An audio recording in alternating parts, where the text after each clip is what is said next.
أنا مصري وكمان فلاح، وحياتي مليانة كفاح. كنت بفكر أبيع الأرض، سيدي وستي قالوا دي عرض. هتكلم عن أرضي وأرضك، بيتك أهلك وكمان عرضك. من غير أرضك مش هتساوي، وتعيش سواح زي الحاوي. الأرض بتديلك قوة، وبتعملك هبة ومروة. أرضك سكنك مع عنوانك، هتعيش فيها وتبقى مكانك. عيلتك دايما محتاجة أرض، يزرعوا فيها بالطول والعرض.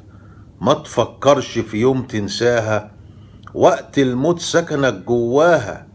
افتكروا قصة عواد، اوعوا تعيدوها يا ولاد. عمرك شفت بلد بلا أرض؟ أصل الأرض تساوي العرض.